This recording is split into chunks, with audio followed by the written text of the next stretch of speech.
இப்ப எங்க வந்திருக்கோம்னு பார்த்தீங்கன்னா, தூத்துக்குடி மாவட்டம் காசிலிங்காபுரம் அப்படிங்கிற இடத்துக்கு தான் நம்ம வந்திருக்கோம். அண்ணன் பார்த்தீங்கன்னா, ஒரு 600, 700 ஆடு வந்து வச்சிருக்காங்க. இவங்க பார்த்தீங்கன்னா, ஒரு 3 தலைமுறையா வந்து செம்மறியாடு வந்து மேய்ச்சிட்டு இருக்காங்க. இப்ப அத பத்தி செம்மறியாட பத்தி தான் நம்ம வந்து எல்லா விஷயத்தையும் கேட்டு தெரிஞ்சுக்க போறோம். அண்ணே வணக்கம் அண்ணே. உங்க எந்த ஊருன்னு சொல்லிருங்க. நீங்க எத்தன வருஷமா ஆடு மேய்க்க, எத்தன தலைமுறை ஆடு மேய்க்க அத பத்தி சொல்லுங்க. நம்ம ஊரு காசிலிங்கபுரம். 3 தலைமுறை ஆடு வச்சிருக்கோம். ஆடு வச்சிருக்கீங்கண்ணே. ஆமா. 3 தலைமுறைன்னா உங்க தாத்தா நம்ம தாத்தா, அப்பா இப்ப நம்ம மேய்க்கும். சரி, சரி. ம். இப்போ செம்மறியாடு வந்து இப்ப கிடா போட்டிருக்கீங்கண்ணே. ஆமா. விவசாய இடத்துல கிடா போட்டிருக்கீங்க. ஆமா. இந்த கிடாய பத்தி சொல்லுங்களேன். கிடா வந்து எப்படி அந்த கிடாய பத்தி சில விஷயங்கள். கிடாய் பெரிய ஒருத்தவங்களுக்கு இடத்துல போட்டிருக்கோம்னா, அதுல ஒரு நாளைக்கு 1000 ரூபாய் குடுப்பாங்க எங்களுக்கு.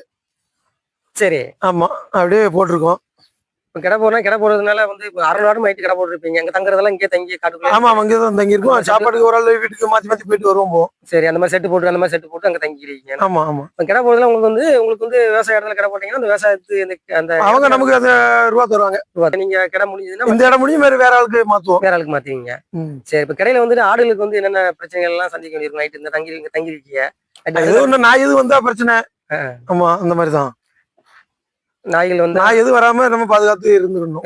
எப்படியும் கடையில வந்து ஒரு ஆள் நைட் எப்படியும் தங்கிட்டு. ஆமா, ஆள் எப்பவும் ஆள் இருக்கணும். வேற என்ன பிரச்சனை? வேற ஒண்ணு இந்த நம்ம ஏரியால அந்த மாதிரி களவு பிரச்சனை எதுவும் இல்ல. கிடையாது. நாய் அந்த நரிகள் இந்த மாதிரி அதெல்லாம் பிரச்சனை கிடையாதுண்ணே. ஆமா, இல்ல அது இருந்திருக்கு இப்பவும் இல்ல.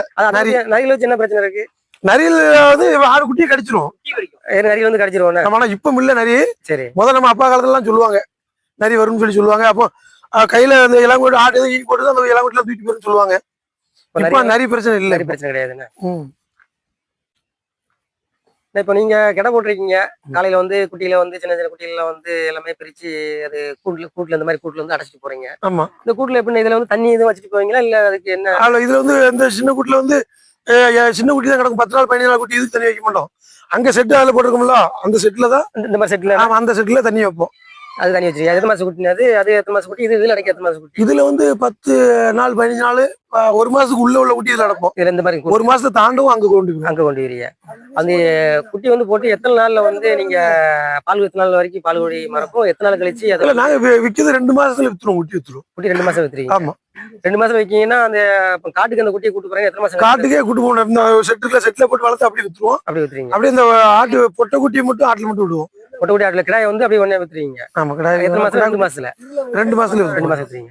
2 மாசம். இப்போ செம்மறியாடு இருக்கு மொத்தமா ஒரே கலரா இருக்கு. இதுலயே வந்து ஒவ்வொரு கலர் எத்தனை கலர் இருக்கு செம்மறியாடு இல்ல? இதுல வந்து இந்த பொட்டாடுன்னு இருக்கு. சரி. மயிலம்பாடி இருக்கு. மறுபடியும் இந்த நாட்டாடு இந்த கட்டக்கால் சேர்ந்து செவ்வாடு இருக்கு. சரி, இதுல வந்து நீங்க வச்சிருக்கிறதுக்குள்ள என்ன ஆடு இருக்கு? நம்ம எல்லாமே சேர்ந்து வச்சிருக்கோம். மயிலம்பாடியும் இருக்கு, பொட்டாடு இருக்கு, நாட்டாடு, கட்டை சைஸாடு எல்லாம் இருக்கு. இதுல வந்து எந்த ஆடு வந்து அதிகமா வந்து விற்பனைக்கு அதிகம் விரும்பி வாங்குறது? அதிகமா விற்பனை பொட்டாடு தான். வரும். அந்த பொட்டாடு இதுல எந்த இது? என்ன இதுல இருக்குல்ல, பெரிய பெரிய ஆடா தெரியுதா? இதெல்லாம் பொட்டாடு. இதான் என்ன நடு சென்டர்ல கலரா இதான் பொட்டாடு. இதான் வந்து அதிகமா வந்து விலைக்கு அதிகமா சேல்ஸ் ஆகும். இது அதுக்கப்புறம் மயிலம்பாடி. அதுக்கப்புறம் எல்லாமே கிடக்கு. மயிலம்பாடியும் கிடக்கு, பொட்டாடும் கிடக்குதா? நம்மகிட்ட எல்லாம் கிடக்கு. இப்ப நீங்க வந்து இவ்வளவு ஆடு வச்சிருக்கீங்க. பக்கத்துலயும் இவ்வளவு ஆடுகள் இருக்கு. அது வந்து இன்னொருத்தவங்க ஆடு, இது வந்து உங்க ஆடு. நீங்க எப்படி இந்த அடையாளம் எப்படி கண்டுபிடிப்பீங்க? சிலவங்க அடையாளம் போடுவாங்க. இல்ல அதெல்லாம் தெரிஞ்சிடும். அது நீங்க உங்களுக்கு வளர்க்கறவங்க உங்களுக்கே தெரிஞ்சிடும். ஆமா. நீங்க உங்க ஆடு தனியா பிரிச்சிருக்கீங்க. மொத்தம் மேய்ஞ்சிட்டு இருந்தாலும் தனியா பிரிச்சிரும். அது தன்னாலே வந்துரும்.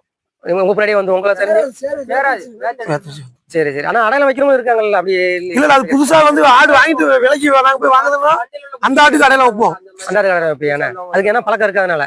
ஆமா, அதை வந்து நம்ம அப்பதான் புதுசா பாக்குறதுனால நமக்கு தெரியாதுனால அதுக்கு அடையாளம் வச்சு விட்டுருவோம்.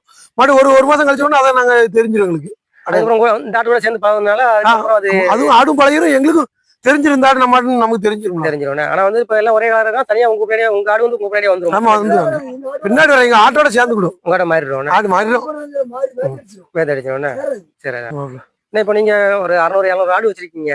இது ஆடுகள் வந்து சில நோய்கள்லாம் வரும்ல, அது நமக்கு வர்ற மாதிரி அதுக்கும் வரும்.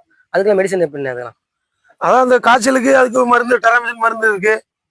காய்ச்சல் டெராமிசின், இந்த 40 ஒரு மருந்து இருக்கு, அதை போடணும். அப்புறம் அந்த எருக்களுக்கு தடுப்பூசி அதுக்கு முன்னாடியே தடுப்பூசி போட்டுருவோம். ஆமா, பிபிஆர் அது போடணும்.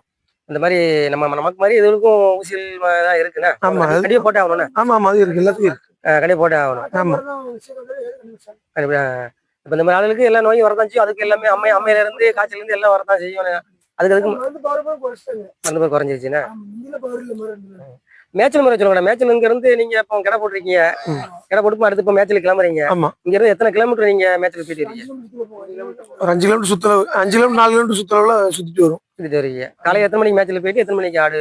10 மணிக்கு போகும். 10 மணிக்கு பார்த்துட்டு மறுபடியும் 7 மணிக்கு வரும். 7 மணிக்கு வந்து இதே மாதிரி இந்த மாதிரி கடைக்கு வந்துருவீங்க. கடை இல்லைன்னா நேரம் உங்க நீங்க வீட்டுக்கு அங்க ஆட இல்ல இங்க தான் வந்துரும். இங்க தான் கடை வந்துரும். போகணும்.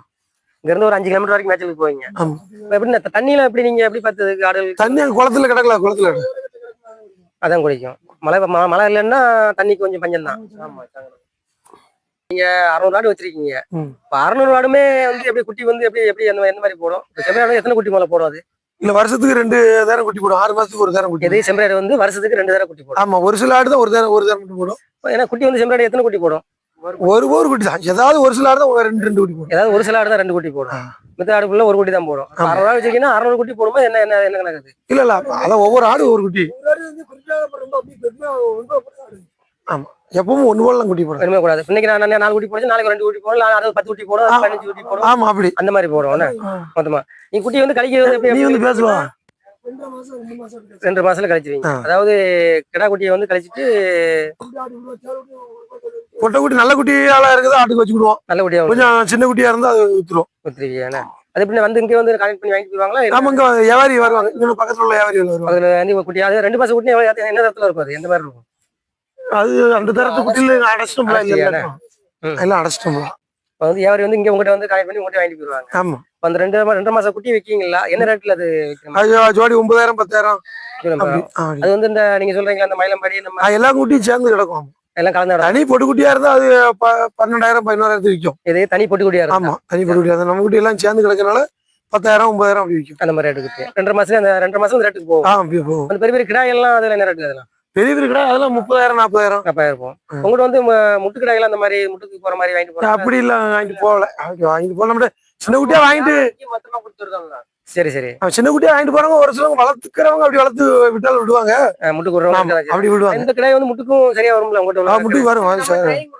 இது கொடுக்குறது அந்த கிடாய் முட்டுக்கு எடுக்கிற கிடாய் இந்த மாதிரி பொட்டு கிடாயில இருந்து எடுப்பாங்களா? இந்த மாதிரி கிடாயில இருந்து எடுப்பாங்க? அது எல்லாத்துல மயிலம்பாயில இந்த மாதிரி இதெல்லாம் அதுல இப்போ வந்து நம்ம நாட்டாடு வந்து கொடியாடுல வந்து எப்படின்னா ஒரு இடத்துக்கு போறோம்னா குட்டி வந்து எப்படி பார்த்துவாங்க? 2 பல் ஆடு 4 பல் ஆடுன்னு சொல்லி வாங்குறோம் நம்ம எங்க கொடியாடுல. ஆமா, வெள்ளாட்டுல எப்படி அதை பத்தி சொல்லுங்களேன்.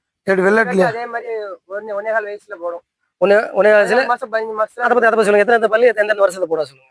ஆமா, அதான் 1.5 வருஷம். ஏன் 1.5 வருஷத்துல 1.25 வருஷம் 1.5 வருஷம் 2 பல் போடும். ஆமா, மறுபடியும் 2 வருஷம் ஆகும்போது 4 பல் போட்டுரும். மறு 2.5 வருஷம் 3 வருஷத்துக்குள்ள பல் சேர்ந்துடும். ஏன்னா இப்போ வந்து செம்பராடுக்கு வந்து ரோமம் பறிக்காங்கல்ல, அதை பத்தி சொல்லிருங்க. அதை பத்தி அது வருஷத்துக்கு ஒரு டைம் பறிக்கணும். பறிச்சா கொஞ்சம் ஆடு நல்லா தெளிவா இருக்கும்.